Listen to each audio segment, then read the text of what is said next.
a real privilege to be given the opportunity to share a few things that I myself didn't get growing up.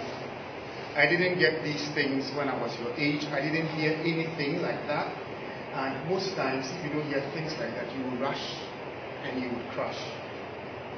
But you are very lucky to have met someone who has experienced it, somebody who has seen it, and somebody who has lived it, to teach you what to do, how to look at it, how to see it, and be able to make the right decisions so you don't make the mistakes that most people have made in their lives and regret it.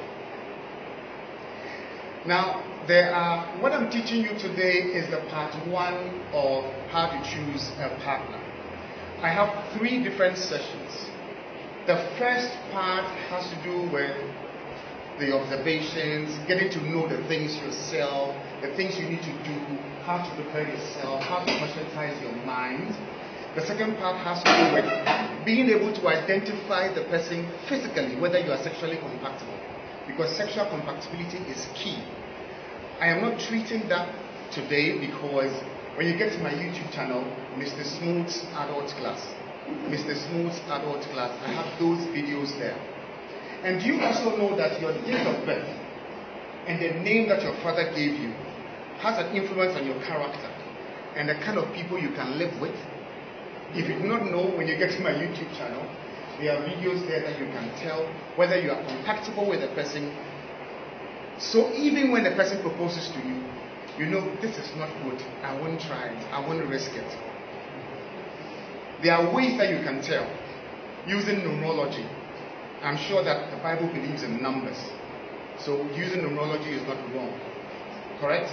So let's look at it. I'm saying that the part 2 and the part 3, you can find them in my YouTube channel.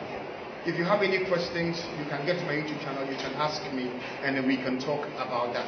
But today's session, I'm going to focus on some key things that you yourself need to know.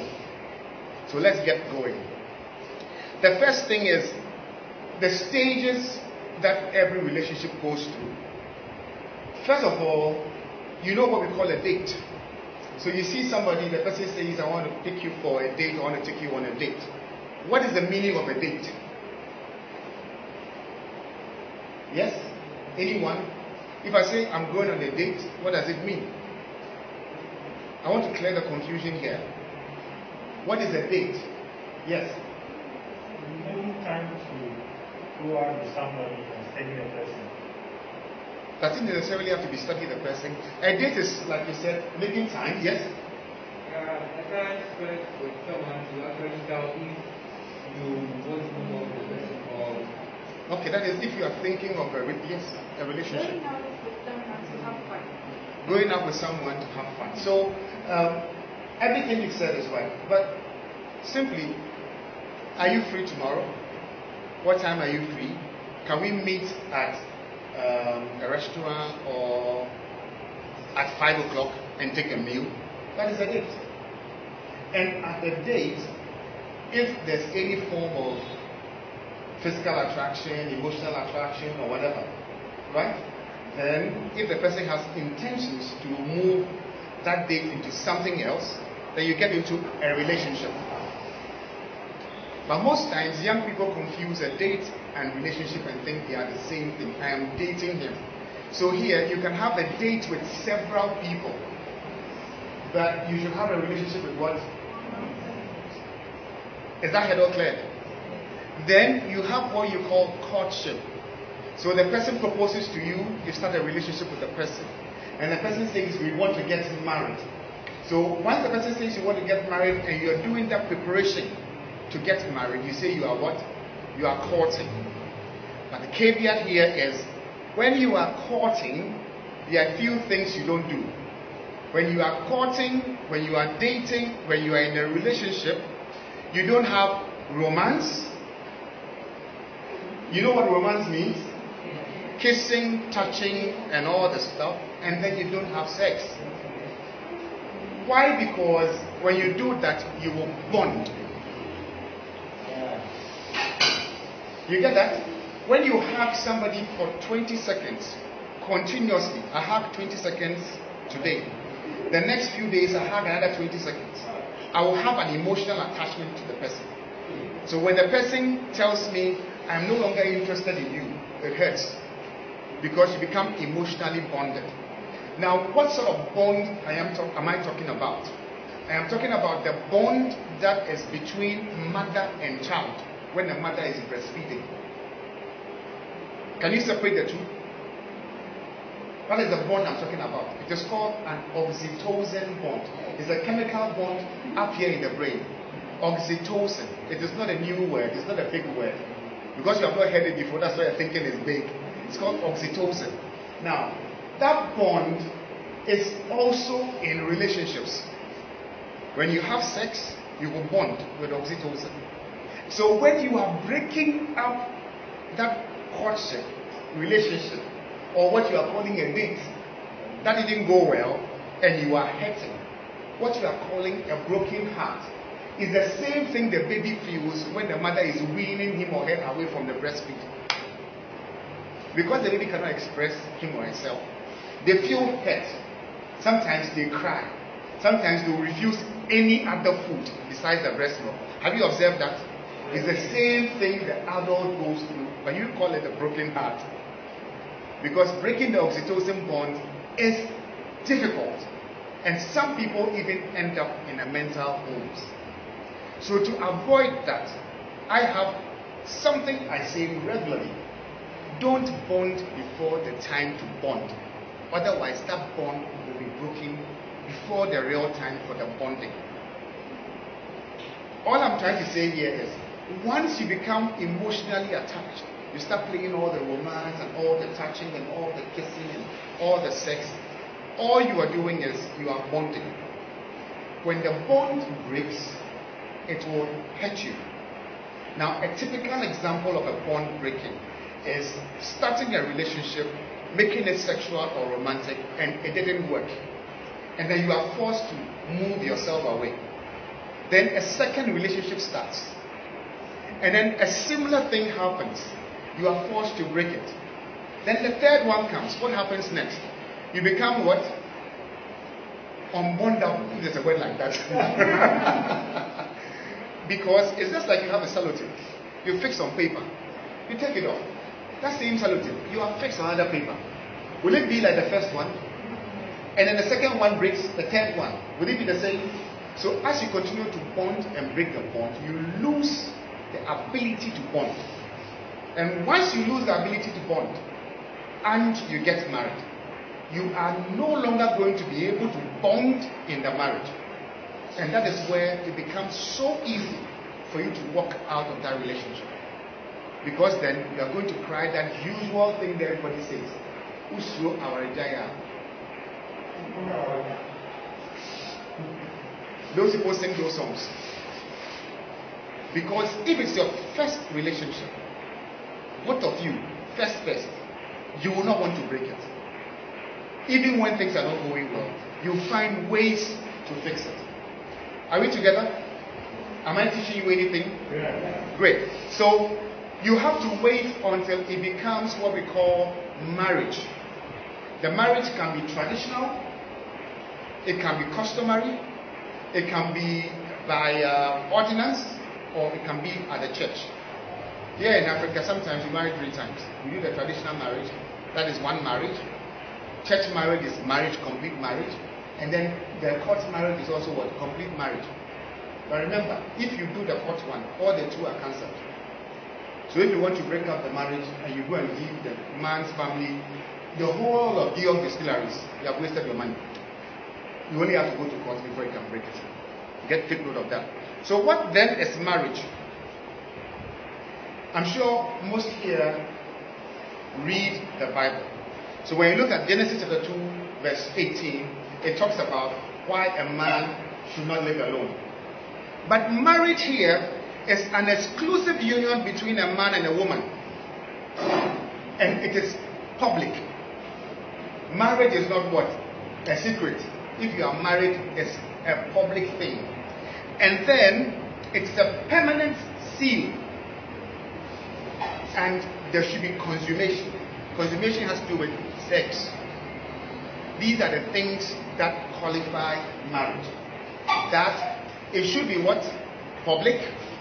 It should also be a permanent agreement.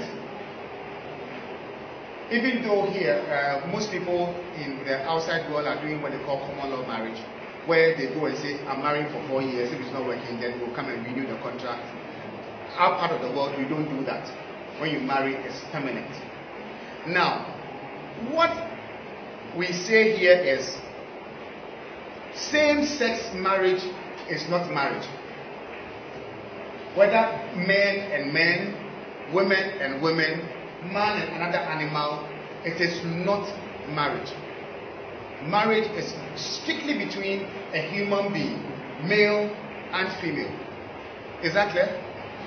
I hope there's no confusion here. No. Good. Now, nobody wants to be forced to get into marriage. That is why you have to live your life in a certain way, so you mature, so you can be able to decide what you want. Because if you don't make a decision and you are forced into marriage, what is going to happen to you is you are going to be forced to be there, but you are not happy where you are. Because probably you might have a better preference. Is that clear? Are we together up to this point? Good. Now, before you get married, before you decide that you want to get married, you should know yourself. You, now, how do you know yourself? Those of us who have studied psychology and counseling, there's something they call the Joe Harry window. It says that for every human being, there are 4 sides that you need to know. There's a side that is open to all. When it's open to all, it simply means that I know and I want everyone to know. That side of me is open. There's a side that I know that I do, but I hide it from people because I don't want anyone to see that side of me. Do you all have that part? We all do, right? Yeah. And there's a part that we show, but it is hidden from us. Others tell us. Am I right or wrong?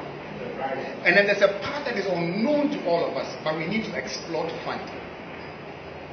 Are we together? So this is the area where you need to know to identify who you are. Because if you don't find these 4 areas, you miss the mark of becoming somebody who is ready to say that I want to get into marriage. Now, how do we open these windows? The part that is open to you is neat, it's fine. Everybody, you know it. That this is me, everybody calls it this is me. I have a part of me that I know, but I will not want Foster to see. I will not want you to know. Because I see that as what? A secret. If you want to marry somebody, you should know that side of that person. Because you're going to live with that person for the rest of your life. So it becomes your duty to take your time to find that out. So you find that out through feedback, asking questions. The bad part is, once you become emotional, once you become sexual, you become romantic, you won't ask these questions to find them. You get that? And then, where it's hidden from you, you can know that from self-discovery and experience. I have that problem. I don't know how I carry myself, but most people see me as a bluff, like somebody on channel. But when you get close to me, you see that I am not like that. So normally, when I go to a place and I realize that that is what people are going to create about me, I come up with jokes, make myself funny, make myself accessible. So that that part of me that people see, maybe too classy or too and that sort of stuff, once you start breaking the rules by just cracking funny jokes and stuff, people say, what this happened? So somebody will observe you from a distance, but somebody who gets close to you gets to know that, oh, the man is not what you think he is. But the part that you need to explore is the part that is not seen by others and is not seen by you. So here, You need to do self-exploration. You need to explore yourself. You need to listen to what people say and observe the hidden talents that you have, tap into them, and you need to do same to the person that you intend to date. The person you intend to be in a relationship with, you should know all these things. But until you know yourself, you're not ready to start a relationship. Because you don't even know what you want. Now, most people have some amazing expectations when it comes to a man they are looking for. And I know most women have a very nice checklist. I want a man with six-pack. I want a man who is tall. I want a man who has muscle. And then the guys will go, I want a woman with big boobs. I want a woman with big butts. That sort of stuff. That checklist is not what works when you get on the field. Marriage is like work. When you get on the field, that is not what works. What works is how that person is able to reprogram the subconscious mind. Now, bringing subconscious mind versus conscious mind and decision making is key in everyone's life. Now, the subconscious mind, unfortunately, is made up of 90% of your mind. And your conscious mind is just 10% of your mind. Now, the subconscious mind developed from the time you were in your mother's womb all the way till you were 7 years. And for some people, up to 12. And then from 12, the conscious mind starts developing. So, what you have in your subconscious mind are the things that you picked up from your environment, the things that you picked up from your parents, the things that you picked up from your school. Currently, when you are walking, do you calculate your steps? Why? You think you just walk? It is a program in your subconscious mind. We are counting ABCD reverse. When you started, was it easy for you? Your own name, what is your name? Adobia. Christodia. How many times did you fumble with your name? Tell me one of the names, one way you were calling your own name. You remember? Christodia. Before that, you don't remember. Who remembers the way he was calling him or herself growing up? You fumbled and fumbled and fumbled, right? And then you eventually got it right. So it simply means that there are things that you have repeated to yourself over and over and over again. Nursery rhymes. How many times do you say it? Over and over and over again.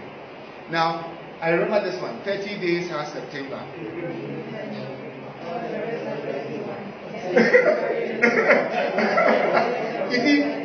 You still remember. But you learned this one somewhere class 1 or nursery or something. But because of the number of times you repeated it, it is programmed in your subconscious mind that anytime you are called, you produce it. Correct? The same way you have seen your mother and your father, the sort of marriage they were living, the way they were living. That is your programmed mind about what? Marriage. Whether your mother was suffering or your father was suffering, you are not seeing it. You only saw what mommy and daddy was doing as marriage.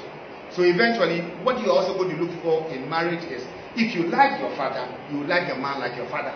If you didn't like your father, you will not want a man like your father. Right or wrong? If you like your mother, you want a woman like your mother. So your subconscious mind programming about marriage affects your decision for a man. Not your conscious mind. But you should use your conscious mind, because your conscious mind carries your wishes and desires. Am I making sense to you? Yes. Am I teaching you something? Yes. Basically, that is it. So if you rely on what you already know and not what you are going to fight to achieve, you will never be able to make that marriage that you want what it should be. And this goes for both the women and the men. So when you are writing your checklist, Your checklist should depict you, what you want, and not what you are seeing other people do. That is why I highly recommend telephone wellness for young people, because then they follow that romantic life and assume that it is real. When they come on the field, it's not like that on the field. Good. So, in choosing a partner, the first decisions you have to make is you should be the right partner. That's the first task that you have. And the second task is that the person you are choosing should also be what? A right person. So the onus is on you. But let me serve you this warning. Everything you are doing in your life, every decisions you are making in your life, choosing the right partner for marriage is the most important decision you can ever make in your life. When you get it wrong, it affects your entire life. You can change your career. I changed mine from computer science into marriage counseling and into network marketing and into other businesses. Easily. I only have to learn a few things and move. But when you break up your marriage, you have a tag on you. They call it divorcee, right? Yes. You have a tag on you. And then people are just going to dig the reason why you broke up that marriage. Isn't so? That is it. And it also affects your entire life. So it is more important to pay more attention to choosing a right partner than rushing into it and walking out. So you need to take this very, very seriously. It is also important to note that you don't and you cannot find a perfect spouse. Is that clear to you? Yeah. No one is what? Perfect. So what you do, you need to identify your own flaws, find the person's flaws, and see how best you can cope with each other. Give and take, compromise a little. Because in marriage, I don't see it as master and servant. I see it as equal partners. And you decide which direction to take your marriage. There are certain questions you need to ask yourself before you even decide that I want to go with Christo Dia, or I want to go with Elwin. Wow. I'm hearing two new names, Christo Dia and Elwin. And then you are? Esther. They are no Esther, so great. So, if Esther wants to choose a guy, based on what? Here in Ghana alone, we are 30 million people. So we can find at least 5 million unmarried men. Correct? Yes. So why is Esther choosing this, that, or that? There's a reason why you want to choose that person, right? So that reason should be explicitly clear to you. You should know exactly why you didn't pick any other person, but you decided to go for this particular person. It should be clear to you. The next thing is your strengths and your weaknesses. From the previous slides, we realized that you should know them. Would your strengths and your weaknesses complement each other? You get that? I've known Foster for years. I know Foster to be a very consistent person. And he's somebody who writes down whatever decisions he wants to make. Everything he's writing. So if I were to marry or give Foster a woman, I give Foster a woman who will depend on him on planning. The woman should be the one who is going to do it, take action. But he will do the planning and then she will do the action. They complement each other perfectly there. You get that? But if you go and take somebody who is a procrastinator and you are also one, you can imagine what will happen. Mm-hmm. Nothing will happen in your house. Nothing will work. You understand me? So your weaknesses should support each other. Now, whoever you have decided to go with, what is the person's mindset about premarital sex? Is the person the type who is going to pressure you with premarital sex, let's have sex, let's have sex. You need to be cautious about that, because remember, I said once the bond is broken, it becomes difficult to rebond, right? Yeah. Now, what are the person's views about birth control pills? Because obviously people who pressure for sex will tell the woman to go and to use birth control pills. And if you, the woman, you use birth control pills, you're going to have birth issues. You're going to have issues with fibroids, polycystic ovarian cyst, and infertility when you continue to use Prostanol 2 and other contraceptive pills. He will go somewhere else and go and have his children, and then you will later on have issues. What is the person's views about abortions? If you break all these and you decide to have sex and you get pregnant, will the person accept the pregnancy? Would you want to become pregnant before you get married? These are decisions you have to make.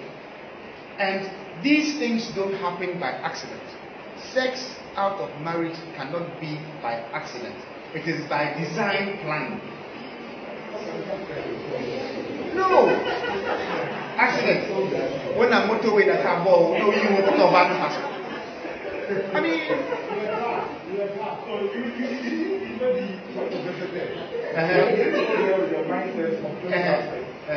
When you got there, you saw something that drew your attention. So, one place or one place or other. You went to the house. You didn't sit outside. You went to the room. And you know that when you go to the room, that can happen. So it is deliberate. Drug. That is different. But that is not an accident, but it's a crime. It's a criminal offense. Rape, what I'm saying, rape is a criminal offense. When you induce somebody through drug, it's a criminal offense. You get that? So we are not talking, this is not an accident. Okay? You just can't be walking and the car knocks you, and then by the time you fall down, you are naked and somebody is lying on you. It doesn't happen. Does it happen? No. So it can't be accident. What I'm saying is, if you don't want to do something, if you see poison, this is poison, will you put it in your mouth? Will you put the poison in your mouth without intention? No, you know this is poison. It's poison. Will you take the poison and take it around your mouth?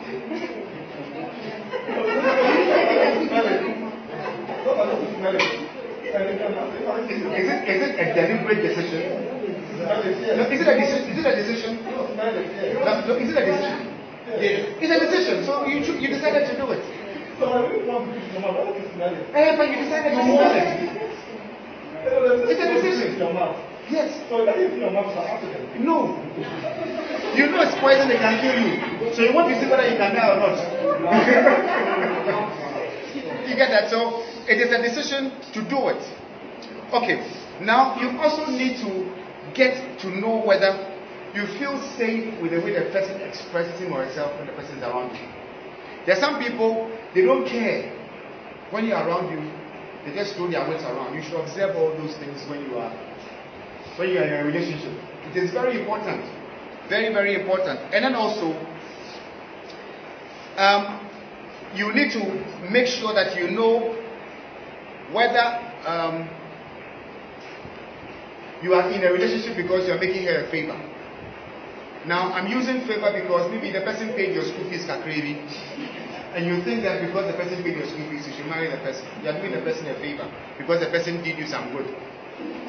You get that? Now, if it's a favor, at the point when you have achieved all the things you are looking for, there will be no reason to continue to be in a relationship. And that alone will make a relationship fall. Great. Now, you also need to accept each other as you are. You can't change anybody. So if you are going in a relationship with the intention of going to change the person, you are already waiting before you even started. You are wrong. You need to accept the person for whoever it is. You need to ask yourself whether you like each other. Can you be friends? Can you speak without fear of the person getting angry with the things that you say? You also need to check whether you are compatible. Jot down your questions. When I finish, I'll answer all your questions. And then you also need to look for somebody who has a positive mindset. Somebody who is not all negative. Everything, it can't work. And the person will be dragging you down when you want to move your life forward. So you need to be sure that that person is also spiritually in tune with you. And these things are so key. If you get into a relationship with somebody that spiritually you don't sync, you're going to have a lot of problems. Because you know there's no distance in the spirit. You know that. You know there's no empty space. This whole space you are seeing here is full with energy. The way you think moves directly. If you think wrong about somebody, it gets straight to the person. If you are thinking about somebody, maybe the person calls you or receive or hear something from the person, right or wrong. It simply tells you there's no distance in the spirit. You get that? So we are connected together one way or the other. Now, you also need to watch this. Is the person seeking for pity? Is that person like that? If the person is like that, be careful, because you can't do that forever, right? And then also, if the person is unable to conform to social norms, currently, there's no nose mask. But this person knows that when I'm within a certain distance, I'm supposed to wear my nose mask. But the person is breaking all the rules, breaking all the laws. Does the person behave manipulatively, always trying to manipulate you, trying to have control over you? Some of the control you experience as young ladies is, and I'm talking phone now, don't call any man. You can't talk to a man after 7. They make rules for you, and then when your phone is there, you will pick your phone and want to check. And why is this person calling you? What did he say? You're talking to somebody on the phone, and then when you see these things now, and you don't stop it now, when you get into your marriage, you can't stop it. Am I making myself clear to you? Yeah. So you need to be very careful. You don't get into somebody who is aggressive. You are in a relationship and the person will slap you. You are in a relationship, the person becomes verbally abusive because of some small cash he passed down to you. You need to be very careful with such things, because once it becomes marriage, and then is the person concerned about your safety, or the person is always thinking about me? You should also consider that. And then there are some people who don't know how to say sorry. Even when they are wrong, they will have to find whatever means possible. Even if it is the devil's design, find the devil's design to say I'm right. Such people, you don't get into them when it gets into marriage. You need to be extremely watchful about such people around you. And then also, I said procrastination. Does the person procrastinate? Does the person do the things he or she says I will do, and do it on time and do it well? These are the things you observe when you're in a relationship. But when you get into romance and sex, you will miss all this. And when you miss this, it will come back to haunt you. Not me. It will come back to what? Haunt you. And then also, you also need to know whether the person just gives up when times are hard. You know, there are some people, when times are hard for them, all they do is cry. They will not think of a solution. They will not think of a way to deal with the problem. All they will do is cry and complain. And I mean, and my father didn't take care of me. My father left us when I was 7 years old. I have to be fair. So what are you doing now? You are talking about then.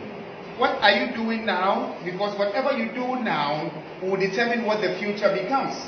So if you continue to complain about your mother not taking care of you, your father not taking care of you now, it means you are still waiting for them to come and take care of you so you can have a future. But anyone who is ready and willing to live a life would have a plan for himself and fight to make it better for the future. And like I said, whatever you do now will determine what the future becomes. Decisions you make now determines the result you get in the future. Is that clear? Great. Now, there are some people too who would always avoid household chores. Men, women, when it comes to washing, cleaning, and all the stuff, they push it on the women. You should make sure that the man can do some of these things. Basic washing, sweeping, cleaning. Because if you don't take those things into consideration, you are going to be used as a washing machine, and as a cook, and as a baby care. You understand me? So the man should also be in the position to help. In the same way, you should also go for a woman who has at least some of these basic skills.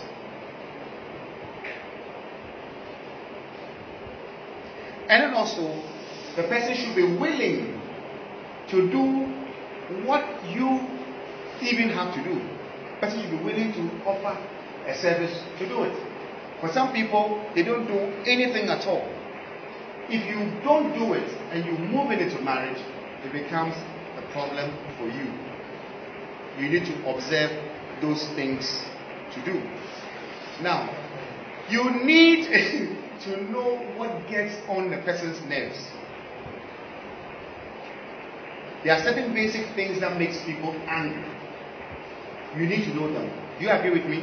Yeah. So that when you are dealing with a person and you see that this is going to make the person angry, you withdraw, right? So it's important you get to know that. And then also, you need to know the person's love language.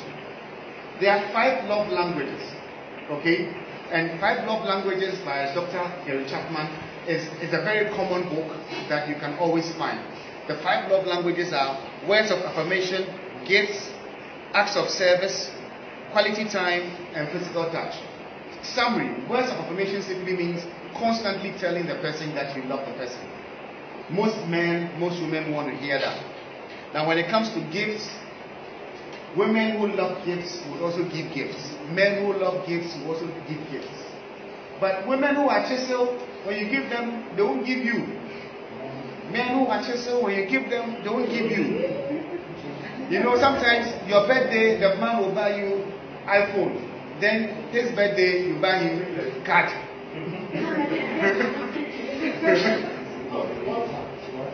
you understand that? So if the man's, love language is gifts,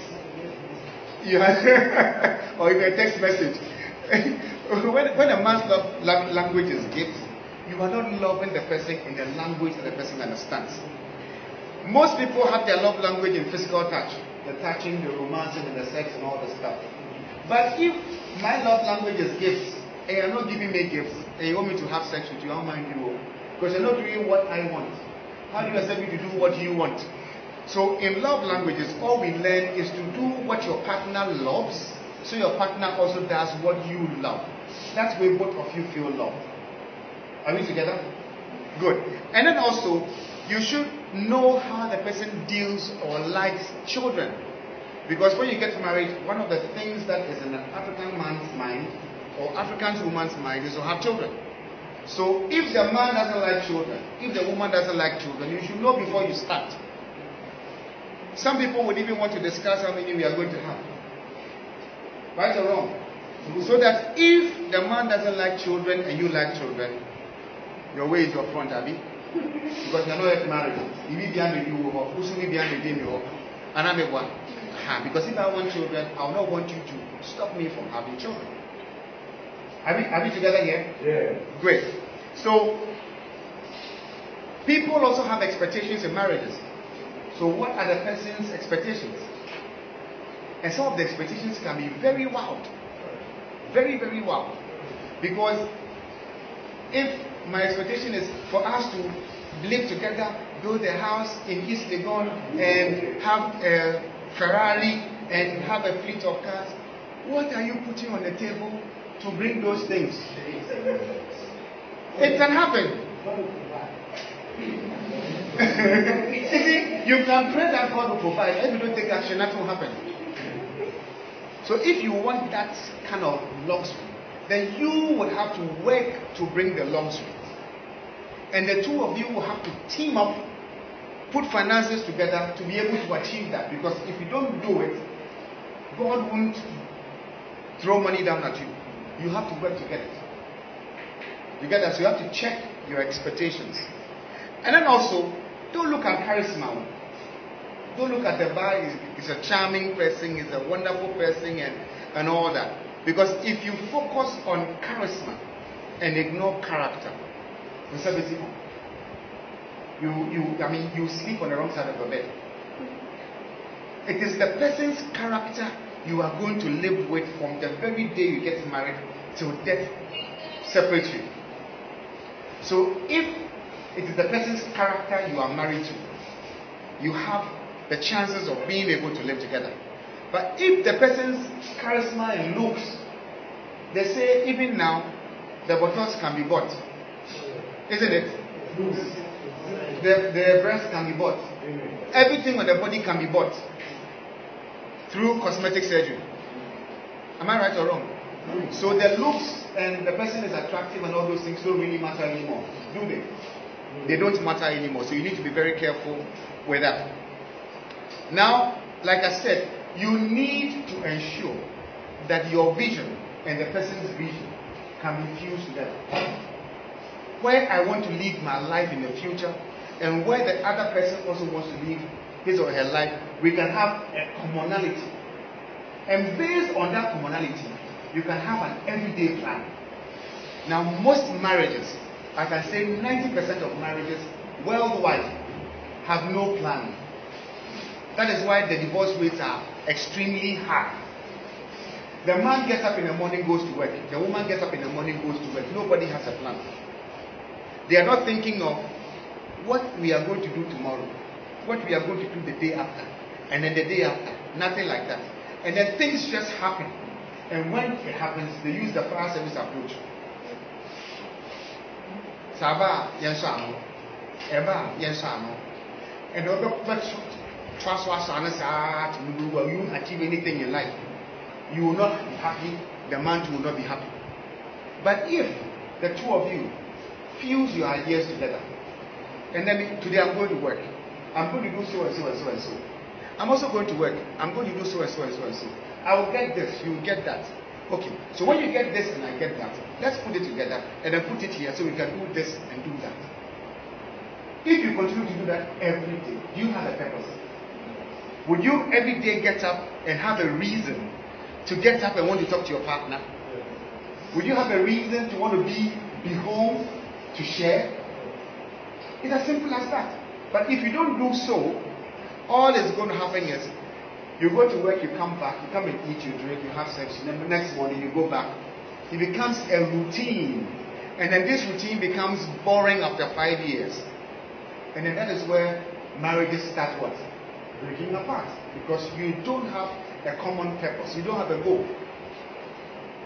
Are we learning something? Yeah. Great. So we need to check all that. You also need to check the person's integrity and the person's morals. Very, very important.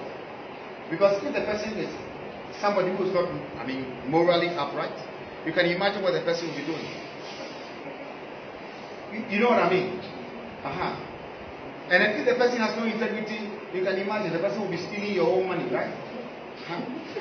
So you need to be very careful with that. And you should get somebody who is totally and completely committed to making the two of you, your relationship work. Because if you don't get that sort of commitment, nothing happens. Very, very important. And then you also don't need somebody with a negative mental attitude. Somebody who is always yelling, always, like I said, bibia is possible. When you even say that, oh, Simfa 2 cities into us every month now, you bet you me at top block back on. Block back on that pay, never top block, never do 1,589. Then the person will manage to convince you, and then instead of buying the block, you'll be buying perfume, pizza, Indomie, shawarma, and all those things. I know somebody here, companies, he sells water, he sells fufu, salt, this way, that way. You know, because if you focus on one source of income, you'll get it wrong.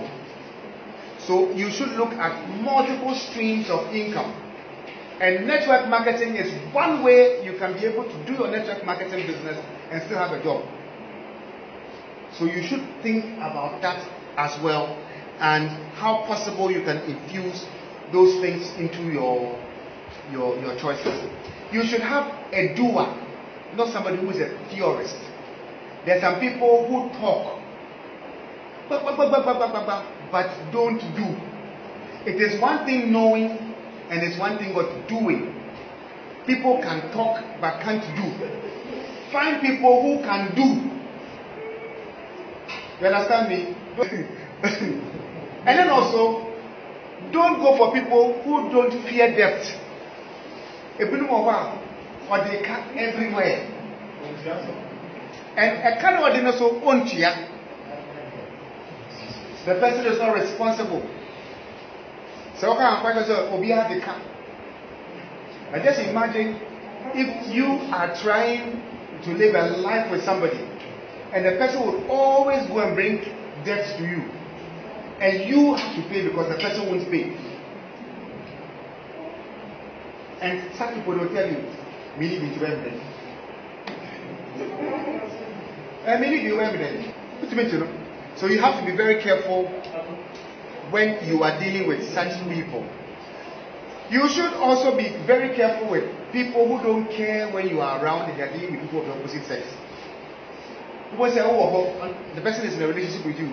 The person will be touching other people and talking to other people without regarding you as whether you are there or not. You should be very careful about that. You should also be watchful about the way a man talks to the mother. If the man disrespects the mother, he can easily disrespect the wife. If a woman disrespects the father, he can easily disrespect what? The husband. If he disrespects the brothers, he can easily disrespect what? You, the husband. So you need to be very careful about that. And then watch the way he talks to friends. You can see some of your female friends, or the other girls' mama, or couple, says a lot of trash to them. If a person can say those things to people that are close to you, when she gets close to you, you should do the same. You should observe all those things. It's very, very important that you observe those things. And then also, people don't know this. People show their real character in traffic. Whether they are driving or passenger. When somebody crosses them, that person can fight you later. The person is in a car, you the one driving car, somebody has done something, you have ignored, then the woman is like, we need to super unity. And I said, what take your wife in say? Nipa say, Miss Mokari Bisa, obey me. I remember there's a story of a church member who was driving and the pastor accidentally crossed him. He didn't know it was a pastor. He said, I also put Jimmy for baby. Then the pastor rolled the glass down. I said, I don't even know. I said, oh, meaning say, oh, sorry. So why you just support Jimmy for baby? If that is the person's what? Character. And then there's one thing that you don't know, that you should know. That if the person doesn't have good manners, the way it can disgrace you, especially when it comes to eating. When it comes to eating, you need to be very careful dealing with those people. Because if the person doesn't have that kind of stuff, good manners, the person will disgrace you. And you see, one thing you don't know, any man who eats anyhow sleeps with women anyhow. Any woman who eats anyhow sleeps with men anyhow. They don't have self-control. Watch that. I'm saying this out of what? Experience. People who don't have control, when they see drink, they will drink cards or something happens. Such people, they don't have self-control. Such people, you have to be extremely careful dealing with them. Now, the next one I'll be looking at is maturity. Marriage is not an institute for kids. Maturity is not age. It is an institution for mature people. And if you're not mature, you shouldn't enter into that institution called marriage. Now, there are certain things that you should do to get to know whether you yourself you are mature. And one of the things is, how do you handle your own emotions? When you are angry, how do you deal with yourself? When the person is angry, how does the person deal with others? If you're unable to find these things, if you're unable to deal with these things, you're not mature, you're not ready to be in that institution called marriage. So, you need to ask yourself whether you are self-sufficient. If you are going to depend on a man that you're going to marry, remember, you're going to have a lot of problems.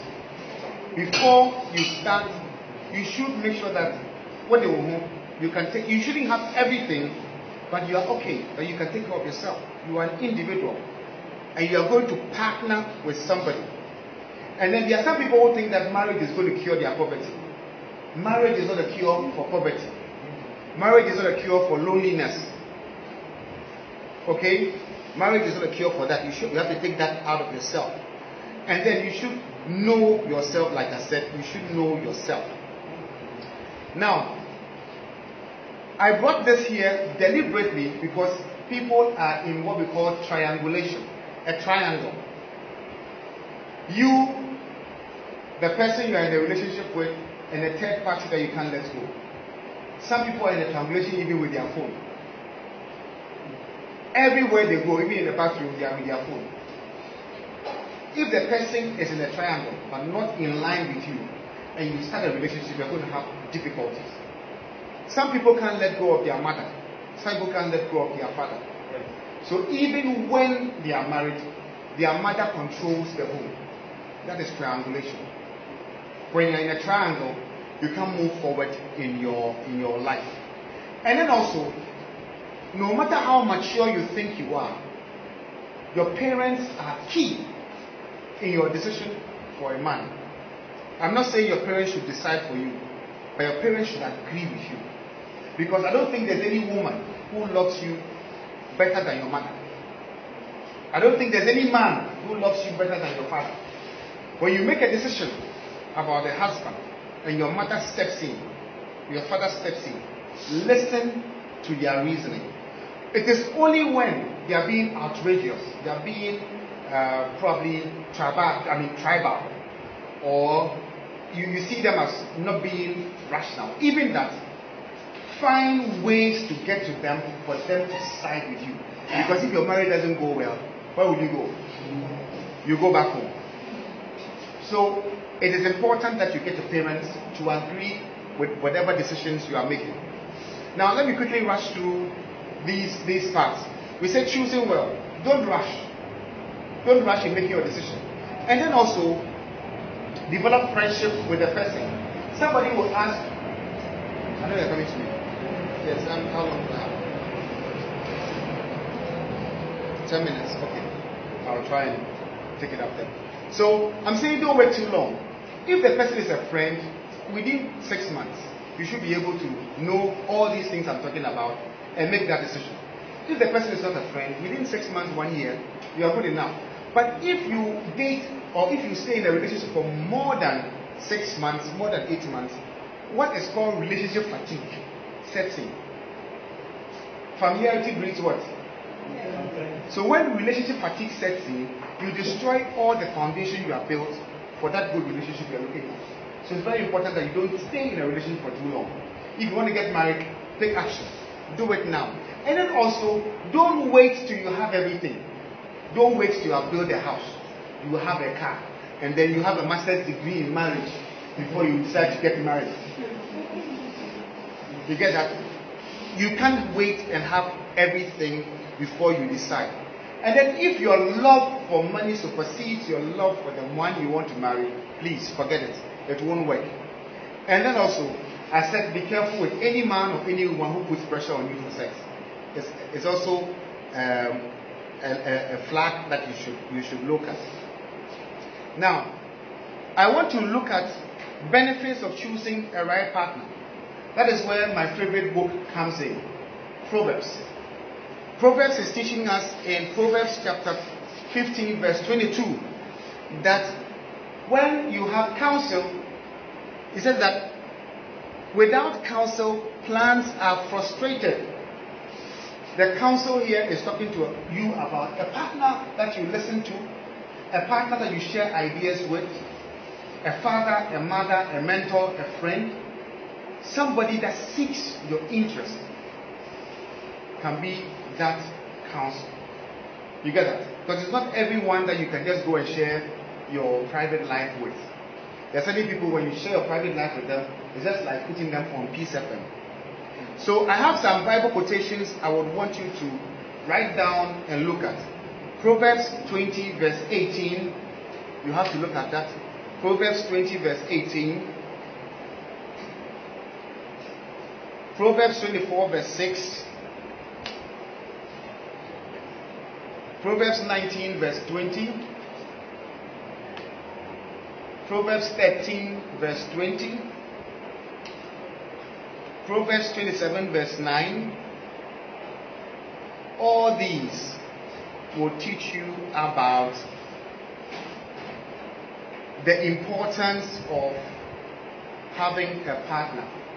Now, my favorite verse that talks everything about partnership can be found in Ecclesiastes chapter 4 verse 9 to 12.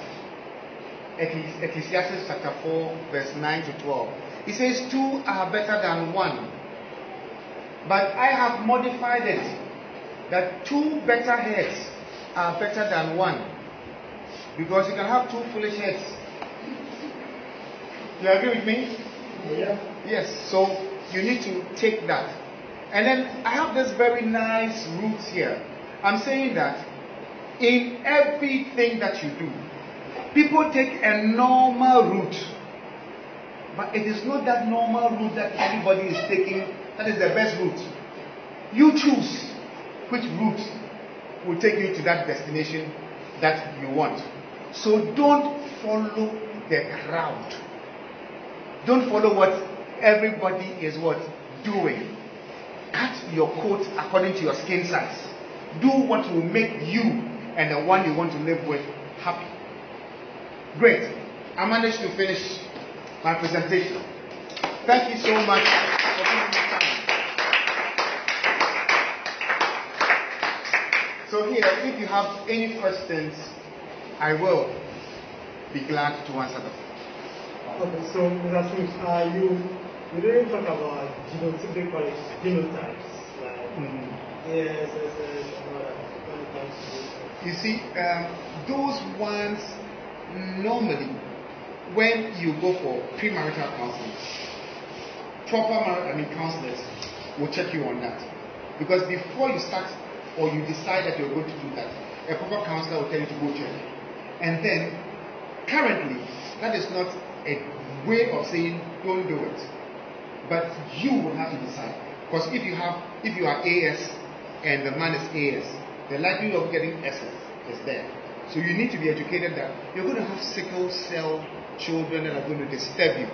If it will not worry you, go ahead. If you think it will worry you, stop it. So it's a choice. Normally we do that when we are doing premarital counseling. Yeah. Okay, so you made a point that. Can you stand up so I can capture you? Yeah, you made a point that familiarity brings consent. So that means that if I'm not ready to get married, no relationship. Oh, you see, that is why I told you that the relationship shouldn't last long. If you date for 15 years, I know people are dating for 6 years. What are you waiting for? That is why when you are in secondary school and you have a boyfriend, it hardly turns into marriage. Because as you grow, your preferences change. Your desires change. And just imagine you commit yourself to your JSS lover or SS lover. And then you get to the university and the person doesn't get anywhere.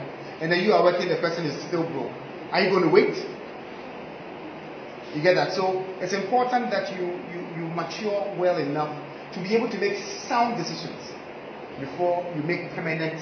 You see, it is not good to make permanent decisions based on temporal feelings. You get that? Great. During your presentation, you said something about when you're in a relationship, you need to tell the person about your secrets. And with secrets, you said I said you should tell. yes, the person has to know about. Good. It shouldn't be about maybe the pizza and this kind of things. You need to know more about the person. Okay, in telling of secrets, what if the relationship doesn't get to the peak of marriage? Okay. I understand your question. From what I was trying to make you understand this, using the Johari window, find out yourself. How do you find out? You find out through questioning. Now, one typical question I can ask to solicit information from you, right, is what are your views about premarital sex? When you give me an answer, I have a fair idea of what to think about premarital sex, right? What are your views about stealing? You work and then you're stealing papers and all those things. You get that? So, you see, asking those questions gives me a fair idea of what is hidden behind that normally you won't talk. So it means that when you are dating, you should do more talking. You should ask more questions. You shouldn't be doing those funny things that giggling and all. No. You understand me? You should become objective. Say, we need that one. What doing that one? If your eyes are open, your minds are clear, when the person is talking, you are able to make your own deductions. When you make your deductions, you don't make assumptions. So you ask the person, so from what you said, is this what you mean?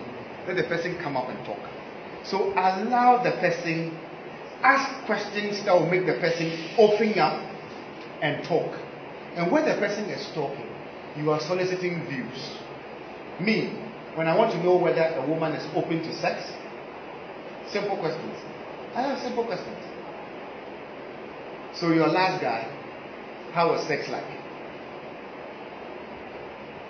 The person will say, oh, me, I don't like talking about sex. My ex-girlfriend talk. It means when he has a relationship with someone else, you will know. You get that? But if the person openly tells you, it means the person is open to such things. So you can probe further, and get all the information you want. But if you become overly romantic, you stop talking. Your focus goes on the kissing, the hugging, and the sex, and you don't do what you are supposed to do in the relationship. You either go practicing marriage before marriage. You get that? That is why the familiarity and contempt messes it up. Yeah, of course. Let me just add up to what. So, for instance, what the question you asked is not that you are telling the person about your secret, but that is that you have to trace the person's background by just asking the questions he's talking about. That's why you are learning. So this is actually a learning thing. You realize I was writing. Yes. I was writing a lot of the things that I as an adult did. Sometimes you forget about the solid paper analogy. Yeah, yeah. It's a serious analogy. Yeah. So these are things we are learning, and then when you meet somebody, you probe, you trace the background. You don't just know of any idea, that's fine, but use the person's background. Don't take it lightly. It's a serious thing. Don't take it lightly. This marriage thing is a serious thing. If you don't know, you don't know. So we have to. This is serious learning now. So let's just learn well. Great. See how we can. Good.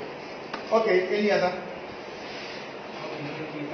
Mine is centered around finding out whether she loves children or she finding out whether the guy loves children. Children, okay. Yes, well, we can say that some men do not. But can you give us a practical example where women, we can say there's this woman who doesn't love children? Yes, there are women who don't like children. You see, when you have kids around here, I don't okay.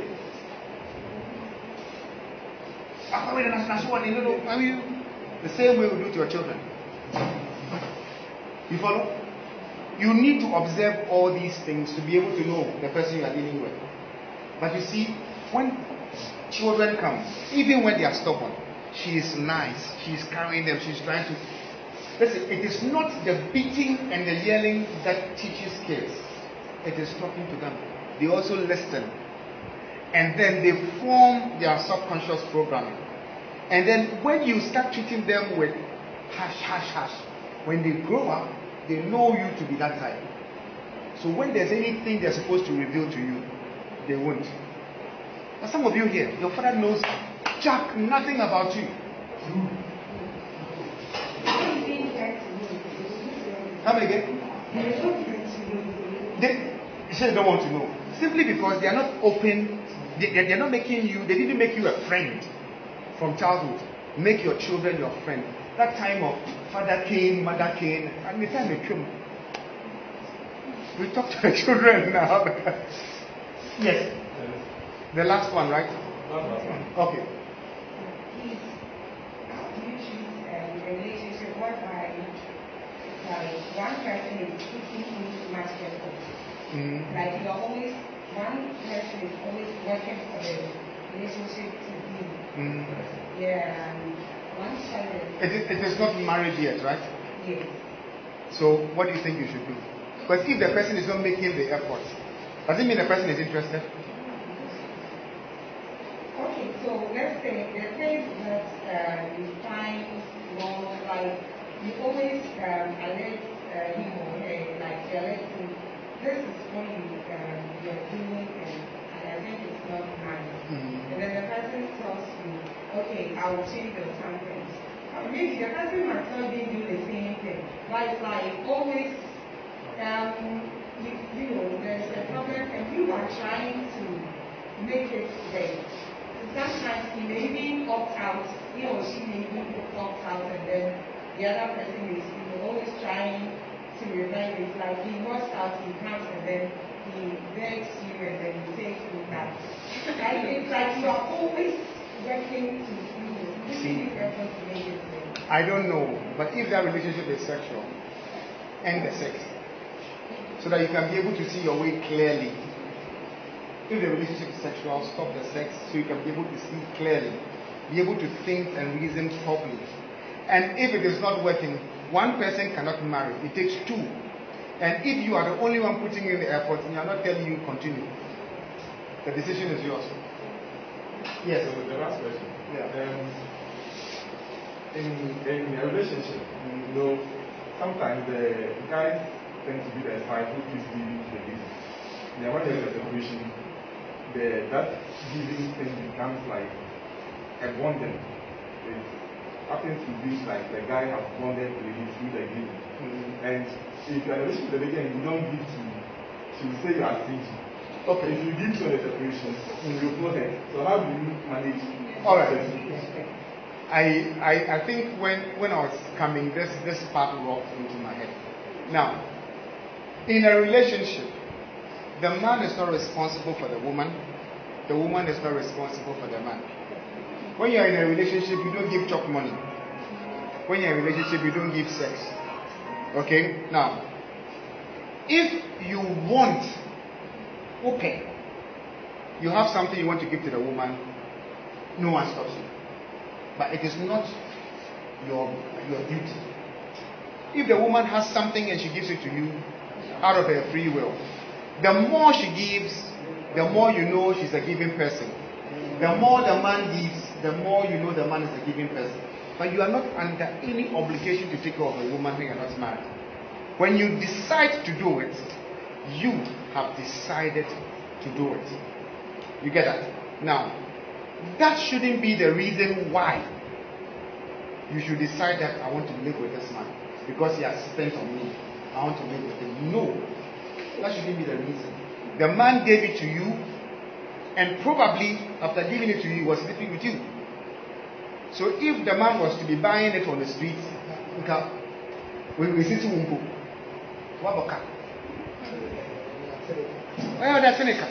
If you don't owe the person anything, so don't let whatever the man is giving you. So me, I tell my students, when a man starts giving you, and you have not had any such thing sexual with him, let him know that what you are giving me, I am not able to pay you back in any form.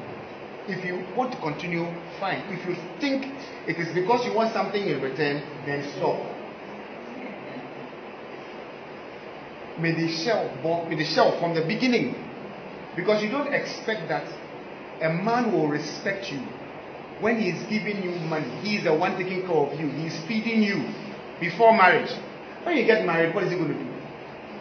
He will leave everything in the house on you.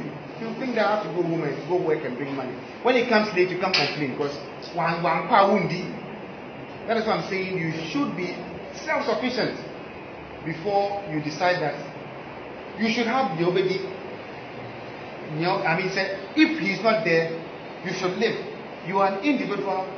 He's an individual, and anything can happen. You can decide to go a separate ways. And when you choose to do so, you should be able to live your individual lives. You understand me? So don't make giving money and all those things become pressure and keep you where you think it's not good. Because most times, men will push money at you. They are cheating on you. They are doing all sort of stuff. You know they are doing it because of the money. When you get enough of the money, what next? You followed him because of money. Now you have a car. Now you have a house. Now you have the children. And the man is still not there. What are you looking for? Do this here. You go and throw yourself away. You understand me? So it's very important that you don't mess up with these things. And if you take the things I've taught you here today seriously, you will not make the mistakes some of us made growing up. And I always say, I dedicated my life to stop my normal profession to help people avoid the mistakes that I made when I was young. And if you take my advice, it will take you far. But if you say you want to try it, the choice is yours. For 3 years, I was down the trenches. I didn't. But not everybody can survive it. If you experience it, you know how it hurts. But you shouldn't hurt. You should learn from other people's experiences. Don't want to experience them. Thank you so much.